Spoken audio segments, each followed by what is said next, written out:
काही मुलामुलींचे रिलेशन ह्यामुळे तुटतं की काही मुली म्हणतात की तो मुलगा माझ्यावर खूप डाऊट करतो, तो खूप शेक करतो माझ्यावर वगैरे वगैरे. पण तो मुलगा वेडा नसतो. ते शेक करायला का वेडा आहे का, ते डाऊट करायला का वेडा आहे का तुमच्यावर? तुमचं काहीतरी त्याला माहिती असतं. तुम्ही कोणाला तरी बोलताय, त्याला चीट करताय, त्याला सापडलेलं आहे तुम्ही एकदा तरी, त्यामुळे ते तुमचा डाऊट करत असतो. डाऊट करायला का ते वेडा आहे का तुमच्यावर?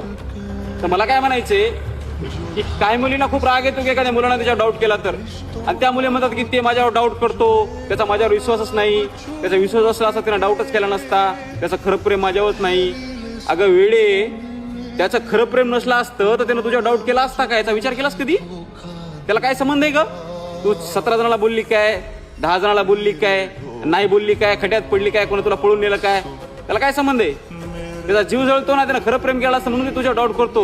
आणि बिना डाऊट करणारा मुलगा हे तुला पाहिजे असेल ना, तर ते तुझ्या शरीरावर प्रेम करणारा मुलगा तुला भेटेल, तुझ्या मनावर प्रेम करणारा नाही. आणि जो तुझ्या डाऊट करतो ना, तो मनावर प्रेम करतो. आणि डाऊट करण्याचा प्रश्न त्याची तुला चूक सापडलेली असते म्हणून ते तुला डाऊट करतो तुझ्यावर. मला सांग, तुला बेस्ट फ्रेंड, तुला 2-3 बेस्ट फ्रेंडची काय गरज आहे? 2-3 असू किंवा एक असू, तुला 2-3 इंस्टाग्रामची आयडी ओपन करायची काय संबंध आहे? तुझं प्रेम आहे तुझ्यापाशी, बेस्ट फ्रेंडची काय गरज आहे? तुला ह्यासाठी बेस्ट फ्रेंड पाहिजे का की कदाचित याचं ब्रेकअप झालं तर मला ते बोलायला माझ्यासोबत पाहिजे, त्याच्यासोबत रिलेशन जोडायचंय?